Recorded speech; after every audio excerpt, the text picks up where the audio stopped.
Hey everybody. Today, Rahdo runs down Carcassonne Safari, which is a tile laying game where 2 to 5 players are going to expand and explore the African savanna Carcassonne style. And the way it works is, on your turn, like traditional Carcassonne, first you draw a tile, which is always dumb. Carcassonne rules should be at the end of your turn you draw a tile, but whatever. You start your turn, you draw a tile, and now you're going to place it somewhere adjacent to existing stuff. And we have this starting triple tile that we have to expand from. Now, you see, I've got a road here that has an elephant on it. Oh, that's delightful. So you might think, oh, I'm going to go on ahead and expand one of these roads if you're at all familiar with Carcassonne.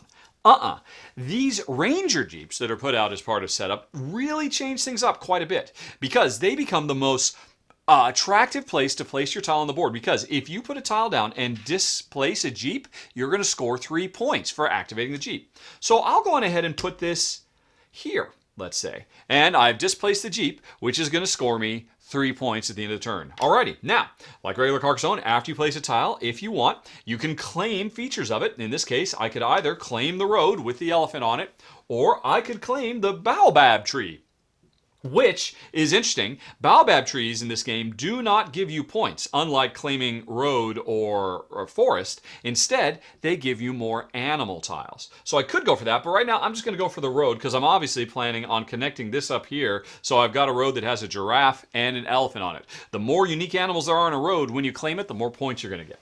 So anyway, so I went like that, and now I've got to put the Ranger somewhere else. It just has to go adjacent to existing tiles. I'm going to put it right here, because now that means in the future, if I get a tile that can connect this road up, I'll score 3 more points, and so on.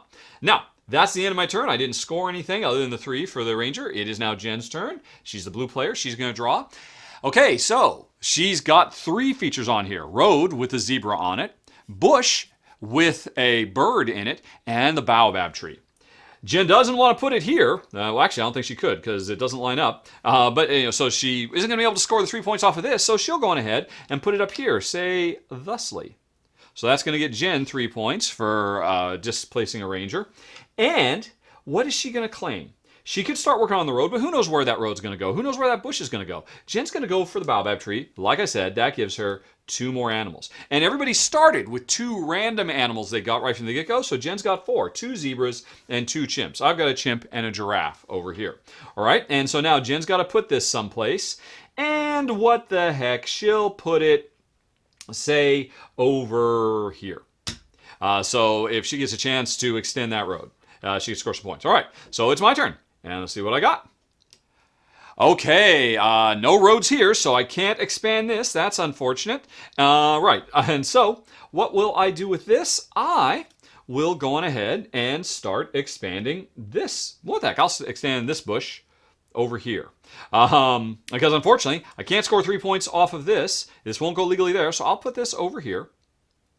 And now I have a choice. Normally in Carcassonne, if you've got guys and it's a reasonable thing to do, you want to put them down and claim. I could claim this bush, which now has a giraffe and 2 birds in it. But instead, if you don't have any free meeples, or you don't want to grab the tile you put down because you don't think it's going to really pay off, you have 2 alternate choices instead. You could take any Jeep that's currently anywhere on the board and put it wherever you want, so that maybe you could put it in a space that's more advantageous for you or less advantageous for your opponents. Or instead of that, you can take one of your existing animal tiles and place it somewhere on the board to start creating a watering hole that you would claim for yourself. Now, I'm not going to do that right now because, hey, this bush is looking good. I'll go ahead and claim this. But later on, I might use these animals to expand the animals that are in the bush or the roads I'm going to claim, or I could use them to start making watering holes. So that was my turn, and now it is Jen's turn.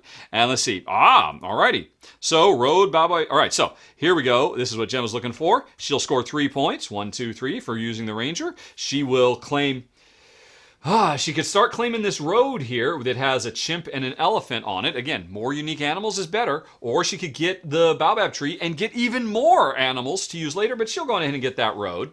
And she will put the Jeep up here so that, again, as she starts to expand, if she's incentivized to expand her own thing because she'll get more points off of it. All right, and she didn't close anything off, so she doesn't score anything else. It's my turn. And, this road, it doesn't work. But I will go on ahead and expand my existing road over here. Because now, when I eventually get a connector, I'll have a giraffe, elephant, and a chimp. 3 unique animals on my road when I scored is 6 points. 4 is 10. All 5 animals would be 15 points. So I'm still working on this road. I still own it. Now, do I want to get the baobab tree and get some more animals like Jen did earlier? I'm going to pass on that. I am going to start building a watering hole with this chimp. Alrighty. And so, since I'm the first one to add to it, this is my watering hole with a chimp on it, and I score 1, 2, 3. The first tile in a watering hole is worth 3. All right, so that's my turn because I could have claimed the tree, but instead I built a watering hole and claimed it. Jen's turn. What is she going for? She could go on ahead. She could go on ahead and finish the road she's working on, but it'd be a second chimp, which wouldn't add because she already has a chimp on there, so it wouldn't increase the value of her existing road. But you know what? There's another. But again, she gets 3 points for doing that ranger. And so she wants the 3 points for doing the ranger or start working on her own road that she will immediately close. Yeah, I think she will do this. She's going to go on ahead up here. She's given up on 3 points over there, but she will put this down. And now, she could place the meeple. She could expand a watering hole. She could expand my watering hole and score 4 points for herself. But instead, she's going to claim this road, and it's instantly closed. Now, we look at this road. It has 2 animals on it. That's only going to be 3 points. But it has a zebra and a chimp. I was going to say, if Jen had a giraffe or a lion or something like that, she could add it there and make that road worth more. I didn't notice that she didn't have those. I figured she must have had a unique animal. And, no, actually, so Jen will go with the other plan. She will go on ahead and finish this road she started. So she gets 3 points for the ranger. She's got to put this somewhere else. She has 2 unique animals, the elephant and the chimp. She will take one of her zebras and add it to the road. So that means this road has 3 unique. So that's 6. 1, 2, 3, 4, 5, 6. And now she puts this somewhere else. That will, all right, and she gets her meeple back, of course, because she's closed it off. This animal is gone. And now she has to put this somewhere. And she'll go ahead and put it over there. All right, my turn. What do I draw? Okay, still can't get this road taken care of. Alrighty, but I could go on ahead and keep expanding this bush because I'm adding another animal. Now, this bush has a giraffe and a zebra if it were to get closed off. So that's 2 points. Or I'm sorry, 3 points for 2 unique animals. But every bird in this section of bush is worth a point as well. So this is actually worth 3, 4, 5, 6 points when I eventually get this thing closed down. So that was pretty nice. Okay, so now, I just placed this. I don't want to put another meeple because I already own this. I could do the baobab tree and get some more stuff. Or I could take my zebra, or my giraffe here, and expand the watering hole that I started. This is the second one, so I get 4 points for that. 1, 2, 3, 4.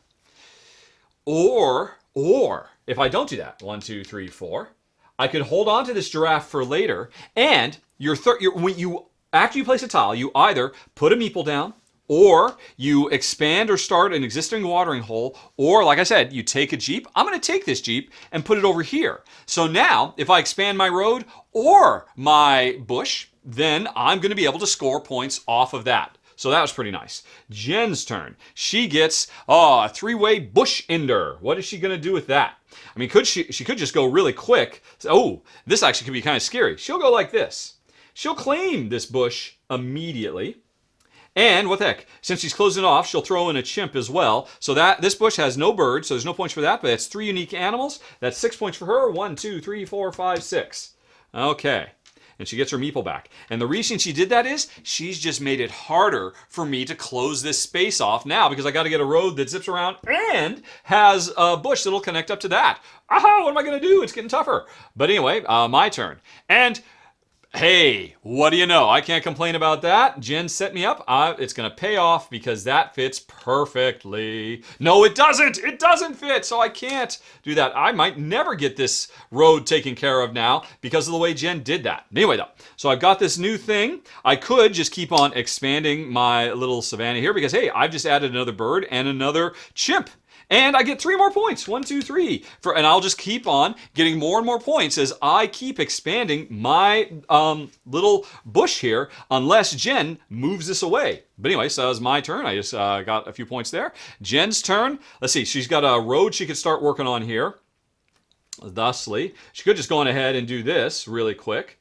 That's really interesting. So, does she want to claim this road and have 2 unique animals? Plus, she could throw a zebra on here for 3 unique animals, get some points. Or she could start claiming this bush, which has 3 birds and elephant.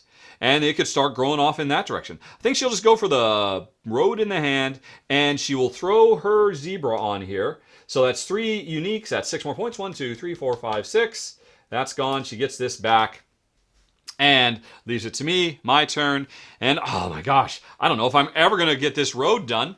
But I could start working on this road. And I could claim it. It's going to be nice because, hey, it's already got 2 animals and I could keep on going with that. Or I could, instead of claiming that road, like I said, I can grab 4 quick points by continuing to work 1, 2, 3, 4 on my watering hole. If I'm the only person to do this watering hole and Jen never contributes to it, and right now she can't because there's already a chimp here, so another chimp can't come, that means if I do all 4 of these, I'll have gotten 3, 4, 5, 6, and an additional 3 points. This could pay off huge for me. And the nice thing is, since you can always see what animals everybody has, you can make really informed decisions based on what opportunities you're opening up for them.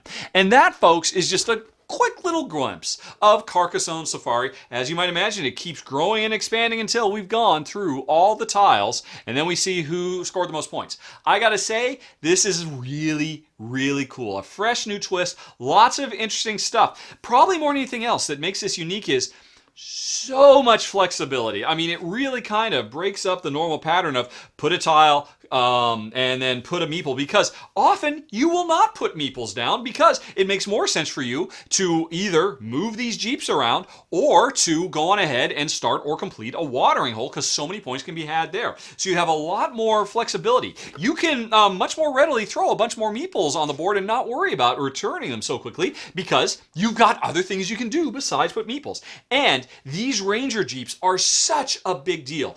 These are the 2 most valuable places to build in the world. And, you know, if Jen just keeps letting me control this thing until I finish off this far, I'll score so many points off it. Sooner or later, Jen's going to want to take it away from me and put it somewhere else that'll benefit her instead of me. And if you're clever about how you can build, you can really put the screws to your opponent because suddenly they're going to have a hard time finishing what they started. But there is just a lot here to like. Love the presentation. Love the new gameplay elements. I should say, I'm not crazy about the rules. They are written in such a way that there's a lot of vagaries and things that are open to interpretation. That these could have been a lot better. Also, I would have to say in a 2-player game, I do wonder if having 2 Ranger Jeeps is a bit much because what tends to happen is one player monopolizes one player monopolizes the other. Of course, in 3 or 4 players or 5 players, there's going to be a lot more jostling for them. But in a 2-player game, it doesn't happen as much. I almost wonder if there should just be 1 Jeep. But even still, it works well, and it's surprising how things evolve in new and interesting ways every time you play the Carcassonne Safari. This is so good, Jen and I decided it's a keeper. We have not done that with the other twists on Carcassonne because Carcassonne Castle beat them all. This one comes close to matching Carcassonne Castle, and it certainly completely trumps vanilla Carcassonne. It's fun, it's fresh, great presentation, poor rules, but otherwise a really stellar package. That's the rundown, folks. Carcassonne Safari, thanks very much for watching. Have a very nice day. Talk to you later. So long. Bye-bye.